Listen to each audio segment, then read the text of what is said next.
Hello students, स्वागत है आप सभी का एक बार फिर से हमारे इस ऑफिशियल यूट्यूब चैनल में जिसका नाम है एसोल सॉल्यूशन। मैं चंदन कुमार हाजिर हूं आप सभी के सामने अपनी एक और नई वीडियो के साथ। सो गाइस, आज की इस नई वीडियो में हम बात करेंगे उन सभी स्टूडेंट्स के लिए जो इग्नू के master of political science MPS के स्टूडेंट्स हैं, फर्स्ट ईयर के स्टूडेंट्स हैं और उन सभी के पास में एमपीएस 003 का सब्जेक्ट है और 24 अगस्त को उन सभी का एग्जाम है। तो आज की नई वीडियो उन सभी स्टूडेंट्स के लिए मोस्ट इंपॉर्टेंट रहेगी। आज हम बात करेंगे, आपने एक क्वेश्चन कॉमनली अगर आप प्रीवियस ईयर के क्वेश्चन पेपर्स का एनालिसिस करेंगे तो आप सभी देखेंगे कि एक क्वेश्चन आप सभी के एग्जाम में बार बार ही रिपीट हो रहा है और वो क्वेश्चन आप सभी का है कि भाई न्यायपालिका का मानव के अधिकारों में या फिर भारत के जनता के नागरिक के अधिकारों में संरक्षण करने में न्यायपालिका की क्या भूमिका है। ये क्वेश्चन बहुत बार आप सभी से पूछा जा रहा है। क्वेश्चन एक बार फिर से रिपीट किया जाता है कि नागरिकों के अधिकारों के संरक्षण में न्यायपालिका की क्या भूमिका है। तो आज की इस नई वीडियो में हम इसी को डिस्कस करेंगे। आप सभी को पता है कि नागरिक के अधिकारों की रक्षा करना ये सर्वोच्च न्यायालय के क्षेत्राधिकार के अंतर्गत भी आता है। इसमें हम दो कॉन्सेप्ट समझेंगे। पहला हम समझेंगे आर्टिकल 32 को और दूसरा हम समझेंगे जनहित याचिकाओं को। ये दो कॉन्सेप्ट आप सभी के एग्जाम में इकट्ठे इस तरीके से पूछा जाता है। तो सबसे पहले आप सभी को ध्यान रखना है कि सर्वोच्च न्यायालय ही मौलिक अधिकारों के संरक्षक है। आप सभी को आंसर ऐसे लिखना है कि सर्वोच्च न्यायालय जो है वो मौलिक अधिकारों की संरक्षण करने का अगर किसी को कार्यभार सौंपा गया है तो वो सर्वोच्च न्यायालय को, और ये अनुच्छेद 32 के अनुसार है। और डॉक्टर भीमराव अम्बेडकर जी ने संवैधानिक उपचारों का जो अधिकार है अनुच्छेद 32 में, इस अधिकार को पूरे संविधान का हृदय भी कहा था। आप ये कह सकते हो कि ये पूरे संविधान का हृदय था।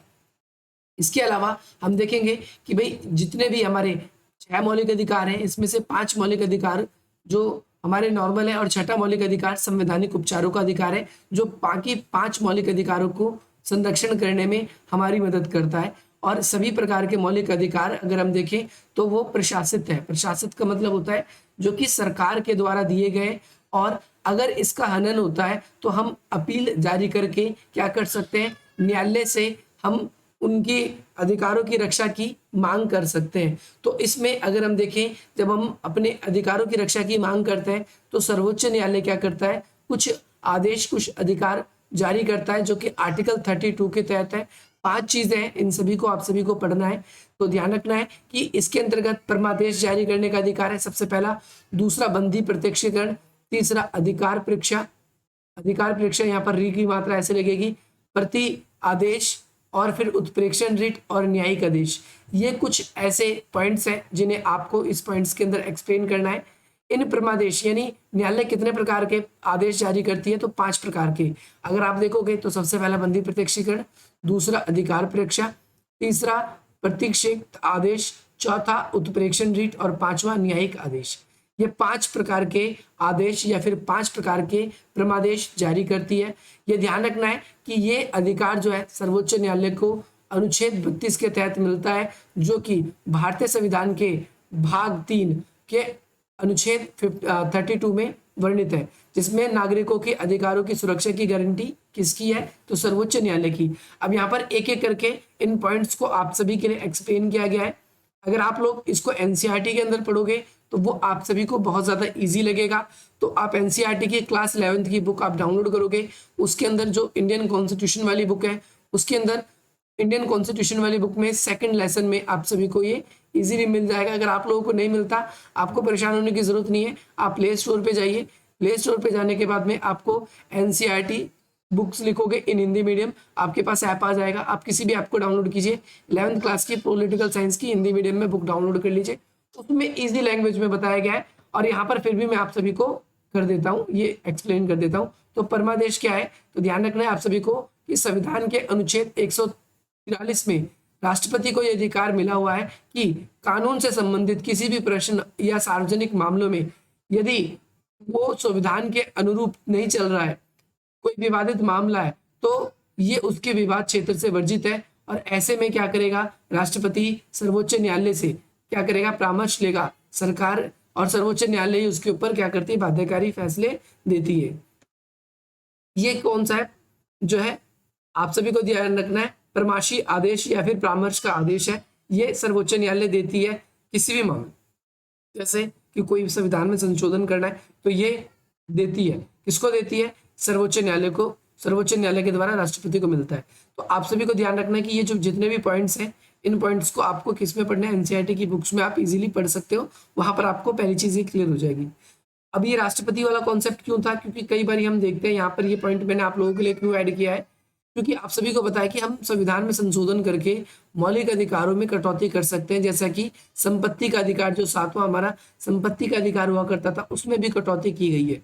ठीक उसी तरीके से हम क्या कर सकते हैं, हम ये देखते हैं कि हम मौलिक अधिकारों में कटौती जिस तरीके से करी है तो और भी हो सकती है, लेकिन राष्ट्रपति कब किस मौलिक अधिकारों में या कटौती कर सकता है नहीं कर सकता, ये अगर हम पूरी तरीके से देखें तो ये विवादास्पद मामले कई बार हो जाते हैं, तो वो सर्वोच्च न्यायालय ही क्या करता है, उस पर अपने फैसले देता है। तो ये 5 पॉइंट्स जो मैंने आप सभी को भी ऊपर बताए, इन 5 पॉइंट्स को आपको एनसीईआरटी की बुक के अंदर पढ़ना है। एक एक लाइन क्या है, बिल्कुल ईजी है, और आप सभी को वहीं से उसको प्रिपेयर करना है, क्योंकि वीडियो लॉन्ग हो जाएगी और आप लोगों को डायरेक्टली कॉम्प्रिहेंसिव वे में समझ में आना चाहिए।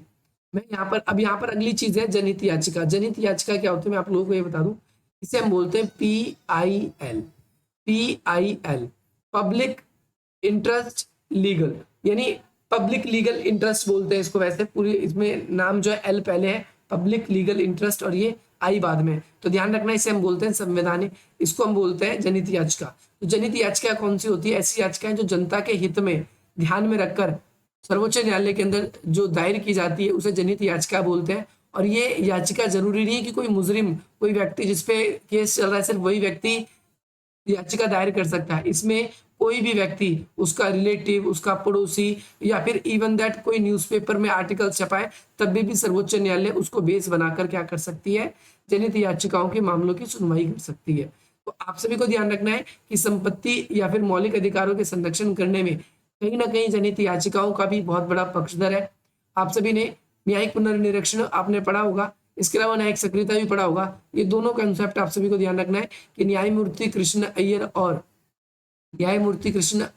PN भगवती जी के द्वारा जो 1970 के दशक में 1970 से 80 के दशक में जो एक फैसला लिया गया था, न्यूज़पेपर में जो एक आर्टिकल छपा था कि बिहार के जो चार्ल्स शोभराज थे, उनके ठग के साथ बहुत अमाननीय व्यवहार हो रहा था, तो उस व्यवहार के संरक्षण, उन ठगियों को जेल के अंदर अच्छा व्यवहार हो, इसके लिए हमने क्या देखा, इसके लिए हमने देखा कि भाई सर्वोच्च न्यायालय ने उन जनहित याचिकाओं को क्या किया, सुनवाई करी। इसके अलावा 1980 के लगभग में जो बिहार की भागलपुर की सेंट्रल जेल थी, उसमें अकपोड़वा कांड हुआ था, उस पर भी सर्वोच्च न्यायालय ने तेजी से एक्शन लिया था। तो ये कुछ ऐसे मामले हैं जिसके द्वारा सर्वोच्च न्यायालय क्या करती है, आपको डायरेक्टली दिखेगा कि सर्वोच्च न्यायालय एक्शन में आती है, केसों के थ्रू या फिर कोई भी न्यायिक मुकदमे के थ्रू, PIL के थ्रू। अगली चीज ध्यान रखनी है, न्यायिक पुनर्निरीक्षण। इसका मतलब क्या है कि न्यायालय को यह अधिकार मिला हुआ है। अधिकार किससे मिला है? आर्टिकल 13 अनुच्छेद 13 में। अनुच्छेद 13 में यह अधिकार सर्वोच्च न्यायालय को मिला है कि सरकार ने यदि कोई भी ऐसा कानून बनाया जो मौलिक अधिकारों को प्रभावित करेगा और वो लोगों के मौलिक अधिकारों का हनन करता है, तो ऐसे में क्या किया जाएगा, उस कानून को ऑटोमेटिकली निरस्त घोषित कर दिया जाएगा। और ये घोषित कैसे कौन करेगा? तो ये सर्वोच्च न्यायालय घोषित करेगा, ध्यान रखना है। इसके अलावा सर्वोच्च न्यायालय आर्टिकल 32 के तहत क्या कर सकता है कि बहुत सारे आदेश जारी कर सकता है, जैसा कि मैंने आप सभी को बताया। अब यहाँ पर अनुच्छेद 368 के बारे में भी थोड़ा सा इंपॉर्टेंट है। अनुच्छेद 368 जो है, ये हमारी संसद को ये अधिकार मिलता है कि संविधान में संशोधन कर सकती है, परंतु ऐसे संशोधन जो मौलिक अधिकारों का हनन करे या मौलिक अधिकारों का उल्लंघन करते हैं, ऐसे कानून बनाया गया हो तो वो अमाननीय होगा। ये आर्टिकल 13 कहता है, ये मैंने आप लोगों को बात ऊपर ही बता दी। अब यहाँ पर आर्टिकल 13 का उपयोग कैसे, अब आप बोलोगे कैसे करते कि, तो गोलकनाथ ब्रदर्स केस कब हुआ? 1967 में हुआ। कहाँ का केस था? ये पंजाब का केस था। 300 एकड़ की जमीन थी गोलकनाथ ब्रदर्स के पास में, जिसमें से सरकार ने सोचा था कि हम इसको सिर्फ 30 एकड़ की जमीन देंगे, बाकी सब हम खुद एक्वायर कर लेंगे और उसको गरीब भले के लिए यूज करेंगे। परंतु अगर देखा जाए तो ये आर्टिकल जो है अनुच्छेद 13 को, ये जो केस था ये अनुच्छेद 13 को वायलेट कर रहा था। सरकार ने 300 एकड़ की जमीन हथियाने के चक्कर में थी, तो इसीलिए अनुच्छेद 13 के तहत क्या किया गया, जो लैंड रिफॉर्म के कानून थे गोलकनाथ ब्रदर्स के अंदर, हम देखते हैं कि उसको निरस्त कर दिया गया। इसके बाद 1971 में 24वें संशोधन के द्वारा गोलकनाथ के निर्णय को क्या है, अनुच्छेद 368 के तहत क्या कर दिया गया, दो ही आर्टिकल आपको ध्यान रखने, एक अनुच्छेद 368, एक आर्टिकल 13 और एक आर्टिकल 32। एक पीआईएल का कॉन्सेप्ट है, एक ये, आप सभी को ये याद रखना है, आप सभी को ध्यान रखना है। इसके अलावा जो है आप सभी को केशवानंदन भारतीय मुकदमा 1973 का ये भी ध्यान रखना है कि इसमें भी सर्वोच्च न्यायालय ने एक महत्वपूर्ण आदेश दिया था। आदेश क्या दिया था, ध्यान से मेरी बात सुनेंगे। इसमें महत्वपूर्ण ये दिया था कि सरकार संविधान के किसी भी भाग में संशोधन कर सकती है, परंतु जो है संविधान का एक बेसिक स्ट्रक्चर है जिसे मूल संरचना कहते हैं, परंतु संविधान की मूल संरचना के साथ कोई भी छेड़छाड़ नहीं किया जा सकता। ये आप सभी को ध्यान रखना है, ये पॉइंट आप सभी को क्लियर होना चाहिए। पहली बात ये।